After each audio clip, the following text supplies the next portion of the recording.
Standing out with her bold and honest lyrics and her specialized guitar playing, she amassed fans who had never heard anything as raw and real as her material. Pair that up with her never-ending social activism, and you have a true feminist icon. Hello, I'm Ernie Manouse. Coming up on Interviews, our conversation with singer, songwriter, and musician, Grammy Award winner, Ani DiFranco.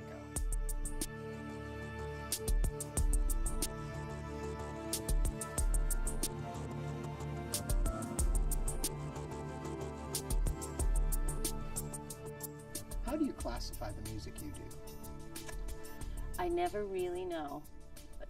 But I was in a cab once in Singapore, I think, and a fellow who was playing saxophone with me at the time was in the cab too, and the cabbie said, "What kind of music do you play?" And he said, "It's music with a story." Yeah.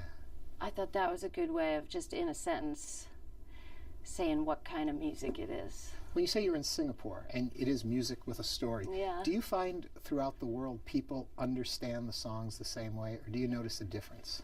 Well, both. You know, there's definitely, you can discern the sort of just humanity that is universal. You know, the way you connect through the songs with people in very different cultures can be the same. Okay. And that's so, you know, reassuring, I guess, really. But then there's the palpable differences too. You know, for instance, in Singapore, before the show, I got a list of songs just simply not to play, please. You know? And, you know, they were songs with profanity in them, even subject matter. Like I have a song called Promiscuity, which just says there's nothing wrong with it. It's natural. It's, you know, natural law.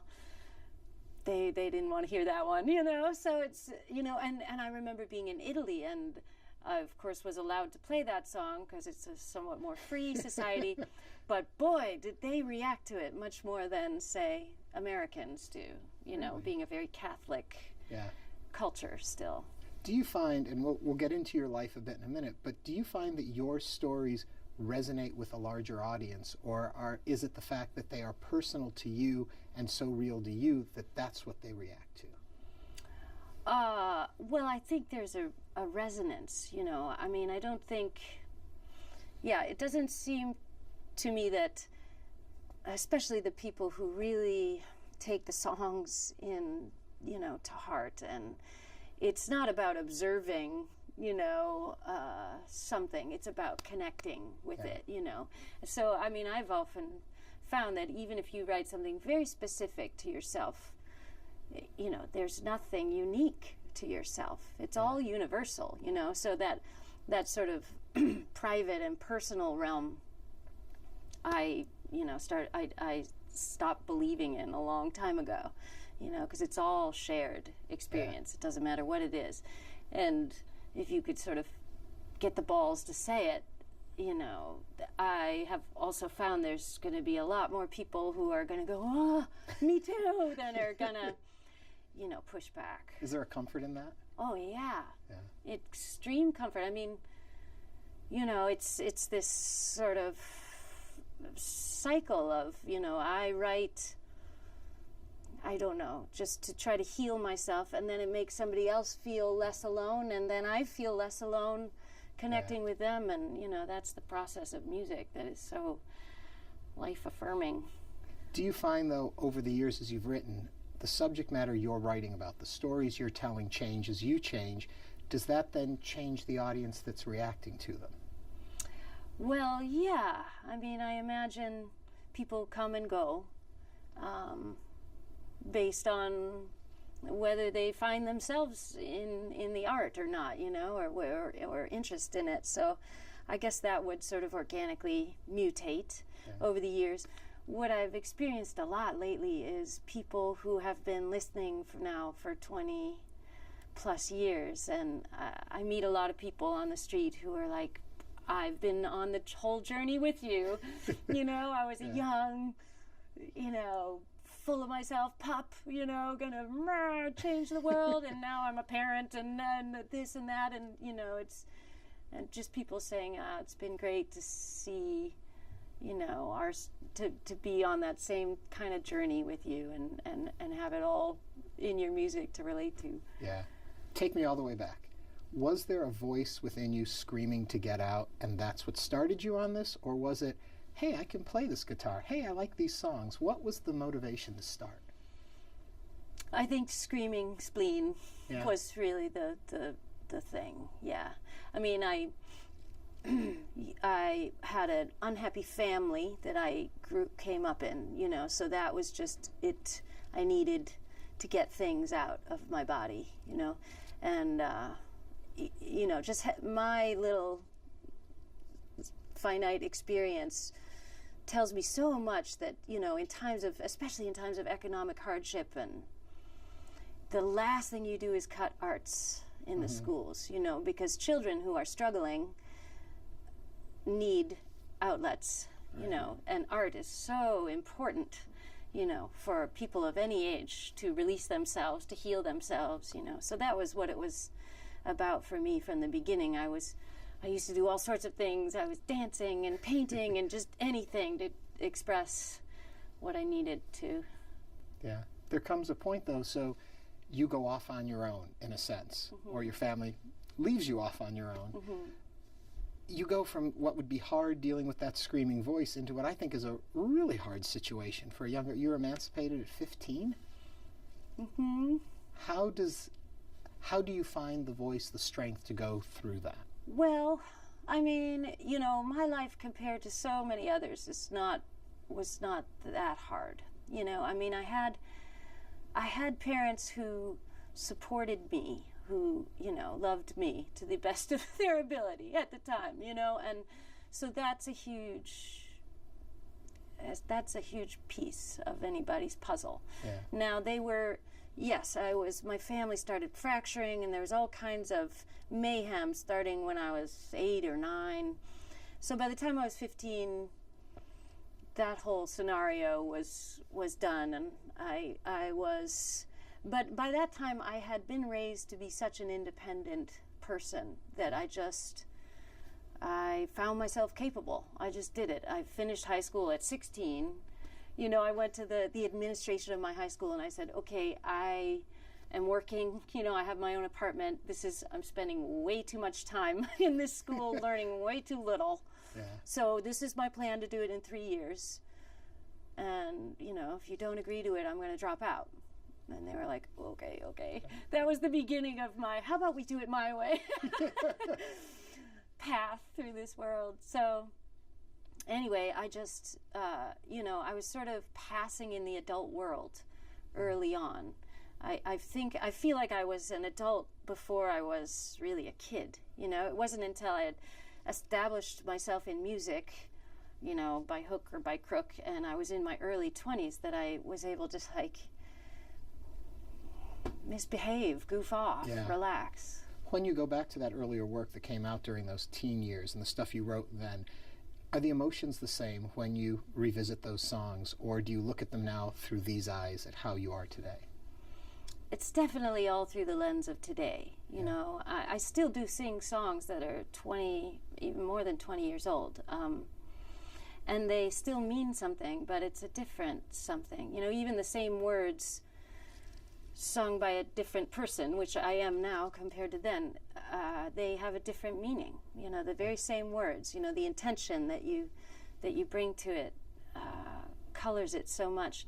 So it's, I mean, now when I sing old songs, I sort of, you know, I have this kind of grin inside, you know, this sort of, you know, like just last night I played the song Fire Door. Somebody's got to be interested in how I feel just because I'm here and I'm real. And how I miss walking at the edge and jumping in like I could feel the future on your skin. Oh, how I miss substituting the conclusion to a confrontation with a kiss. I open the fire door. There's an 18-year-old talking, you know, somebody's got to be interested. To a full audience in front of you, so somebody definitely is. And I'm sort of singing these words now thinking, wow, were we ever so young? When did you realize you were connecting with an audience, though? When did you realize this is more than just me out there playing my guitar? Right away. Really? Right away. In Buffalo, in little bars and coffee houses. I was a kid, really, you know. I mean, what do you think it was? Why did you connect? I think because, I don't know, I mean, maybe even if I tried, I couldn't hide myself, you know. So when I open up my mouth, it's just there. I was just reading, you know, every night after my shows, I get letters and gifts and things, and they come in the mail. And I just was reading a letter from last night and realizing that the word vulnerability appears in most of the letters that people write to me. You know, thank you for your this and your that and your vulnerability. And I think maybe that element to my self, you know, it makes other people meet you there immediately. It's like, oh, wow, well, if you're just going to show it, then I will too, you know. And that was happening right in the beginning, even when there was just a couple of people who were not there to see me play. Yeah. You know, there's something about a spleen bursting in the corner of the room that's like, makes you notice. As that grows, as the audience grows, as you realize that these people are connecting, is there a pressure then that's building on you that you've got to deliver because now they're turning to you for this? Yeah. How do you through your art handle that kind of evolution? The best way that I have found, you know, because over the years there's more and more, you know, judgment and definition of you from outside yourself, and like we were talking about before the cameras were rolling, everybody thinks they know you, but nobody does. You know, it's just they know what people say, and there's more and more of that on top of the actual you. You know, so it's hard to not feel like you have to combat that or thwart that or contradict. And it's also just the expectation, you know, gets deeper and deeper, you know. And I often long for the days of walking out on stage tabula rasa. No one expects anything, you know, and you can just be, you know, and you can create a reality in the moment instead of relating to the reality that's been created before you arrived, you know. So so the best way that I've found to deal with it is to tune it out as much as possible. I mean, it was 12 years ago, I think, that I read the last review of my work ever. Yeah. And I just realized, wow, I'm getting into this spiral of, you know, reacting to the reactions to me, you know, which is just like, Which I think is the biggest challenge. As you put work out and people respond to it, and then you start second guessing what came natural initially, and how do you get that back in line? Right, and I mean, I'm sure that the least I am thinking about what the reaction to something will be, the better when I'm writing. So I definitely, I mean, I if I see a picture of myself or anybody that looks like me, I run the other direction. I don't want to know what's being said, because it's very claustrophobic after a while. And I feel like, you know, when I'm on my game or when I'm not on my game, I can divine that. I don't need to read specific reviews. I know when I'm rolling and when I'm stumbling, you know, and the information comes in through safe, you know, lovable sources. Letters after the show. And they'll keep you in touch. Yeah, right. I'm also fascinated about how a song evolves for you. That a lot of artists write a song, then they have a song. They record the song, and that's the song. Where, if I understand correctly, a song with you, you live with it for a while before it's recorded, and then even after that, it doesn't mean that's it set. I might tweak it some more after it's recorded. Talk about that. Well, my manager has always laughed at me because I still paint a little bit, you know, but I have gone to his house. I've just literally been sitting in his kitchen, like, looking at a painting that I gave to him, and I'll, when he's not looking, take it down and change it. Because it's like, no, I do that different now. And he's like, stop doing that. It's mine. But I'm like that with songs, too, you know. I mean, some of my songs, right from the beginning, were fully formed good songs. Others, I think, because of my pace along the way, the speed of my, I don't know why, I'm at this warp speed most of the time, and so I find some of the songs, it's like, oh, I didn't have enough patience with that, you know, there's two awesome verses and then, you know, so in retrospect, when I want to bring a song out of the vault, it's hard not to perfect it. But, yeah, I mean, you know, some songs, it's funny, the ones that sort of remain true and are often just the most solid are the ones that come out all at once, you know, in an hour on one page of a journal, whereas many songs have lots of pages of, you know, they're cropping up here and there and they're, you know, they're changing, but sometimes it just is a moment in time, and that vitality is hard to improve on. See, I wouldn't have thought that when you said the word good, when you were judging the songs, that you're revisiting them to improve them as much as to re-explore them. Right. Well, there's that too, yeah. It's not just, oh, I can make it better, but I can make it more true to the way I think now. Yeah. Like actually singing that sentiment just doesn't, it's not of me anymore. So sometimes, I'll mess with things like that. You avoided going to a major label. You started off creating your own label, and you stayed there. Yeah. And there were opportunities along the way not to. Mm-hmm. At this point, looking back, still the right choice, do you think? Oh, yeah. At this point, looking back, you got that right. I'm on top. Who knew, though? I didn't know. It was all going my way. You know, there was many, you know, I mean, the first decade was, you know, rough, you know, it was a rough go. You're just out there by yourself. You know, I moved from Buffalo to New York, and I just started playing around New York and just scrapping and, you know, living hand to mouth. And then I got a car. Well, you know, I mean, I started touring first on trains and buses, then I got a car, and I'm solo going across the country and back, and, you know, making friends with couches to sleep on along the way, you know, and just really, you know, that the indie, you know, audience building is a brick by brick, year after year affair, you know, and so many of those years, I mean, I had the repeated experience of, you know, one day, you know, some chick would be opening for me in a club, and by the end of the year, she was on the covers of all the magazines and a video on the TV, you know, and I was back in that club, just like, okay, why am I doing it this way again? You know, I had to constantly reaffirm my ideals about it all.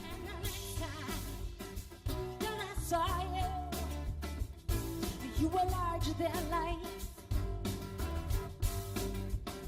Yeah, you came and you conquered. You were doing all right. You had an army of suits behind you. All you had to be was willing. And I said I still make a pretty good living. Yeah, but you must make a killing. I'm just so political. I'm so idealistic a person. And just right from the beginning, I was really interested in human dynamics, in justice and equality between people, you know, and that is what compels me. So when I started to get interest from record companies, you know, and I started to get bought lunch, you know, and have these sort of people try to seduce me into this label deal or that label deal, I immediately felt these are not my people. They're not compelled by the same stuff. You know, they see like, ooh, I could sell this, you know, or look at this is already selling itself. I could just take a piece. I could, you know, and they could have done a lot for me in terms of my career, but was never my goal. Yeah. You know, my goal is something bigger, you know. So I just realized those are not the right partners for that goal. And then the minute you say no to that, a whole other path unfolds, you know, full of indie labels and indie, you know, the folk music underground, which is so connected with community and political action, and suddenly I'm meeting people like Utah Phillips and Pete Seeger who never thought a moment about their career, you know. Yeah. They're always their eye on the prize, and it's like, and so those are my teachers, you know. Those are the people. I mean, I think one of my greatest graces in life, I was smart enough when I was young to realize that you follow the people who are your teachers, you know. And there was nobody in the music industry that I felt were those people, you know. So I just, I followed the people who, you know, who had stuff to show me about the world. So then, is it odd when the fame follows, when it's about the music, it's about the art, and you are connecting with the mass audience, and your name is becoming bigger and bigger, and all of a sudden you're kind of a symbol there? Internal struggle with that at all? Sure. I mean, it's odd, but it's awesome.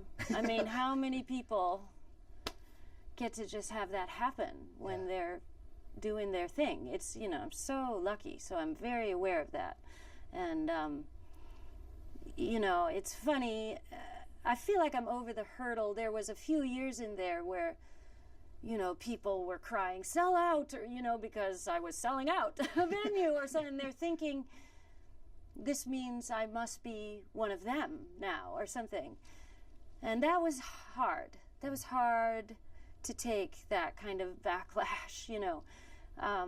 But I just keep chugging along, doing, you know, what I'm compelled to do. And I feel like maybe people have realized, oh, she just is what she is, you know, and the audiences have gotten bigger and smaller, and that doesn't matter, you know.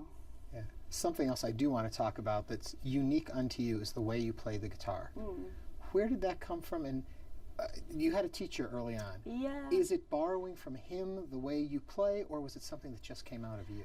No, I didn't get my style so much from him or my other teachers.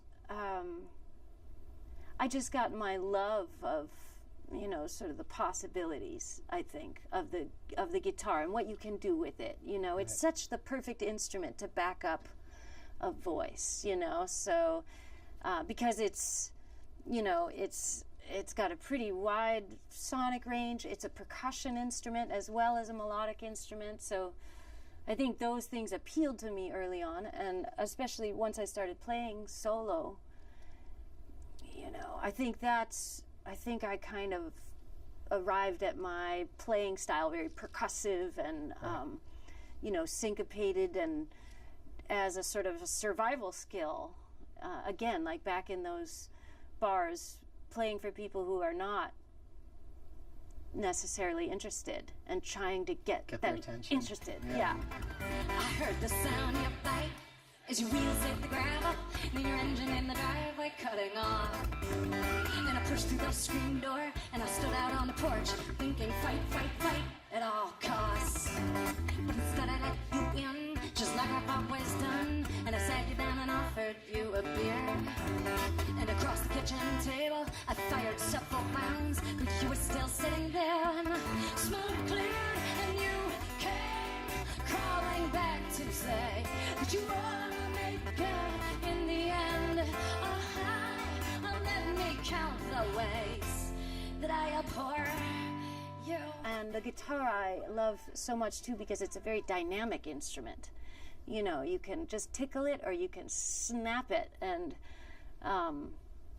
so I think dynamics is one of the main things I use in my playing. It kind of surprised me to know that you had training as a guitarist, because the way you play, the way the sound comes out, it almost felt to me this is something you discovered what to play, as opposed to had you been taught a certain way, you may have been trapped in that way of understanding the instrument.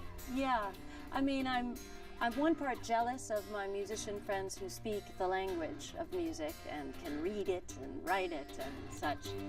You are subtle as the window pane, standing in my view, but I will wait for it to rain so that I can't see you. You call me up at night when there's no light passing through, and you think that I don't understand, but I do. And then in one way I'm happy to be free of that. I mean, I did have a little bit of early lessons, but it was only a year or two, and the way that I was taught, I kind of dropped early on. And then one of the major things I did was take the standard guitar tuning and mess it up. And I've done it ever since. So it means that you can't play you know, the notes are not where they're supposed to be because the strings are different notes to begin with. So I just then established a way of playing where I'm just making shapes, and I picture the shapes. You know, I don't know the notes or any of, you know, the sort of theory of music. That's fascinating. But to you, that's how you play. Yeah. I mean, getting back to the spleen part, I think my spleen was so intent on splattering itself onto the world that it didn't pay attention to schooling. It just did its thing anyway. Well, thank you for all that you've brought to us, all the attention, all the entertainment, all the thoughtfulness, and a pleasure to talk with you. Likewise, thank you. Ani DiFranco. I'm my brother's keeper every chance I can, and I pay my taxes like any working man, and I feel I've earned my right to choose. You don't get to play God, man, I do. You don't get to play God, man, I do. You get to run the world in your special way. You get much more. If you'd like to learn more about our guests or watch other episodes of Interviews, visit our website at houstonpublicmedia.org/interviews.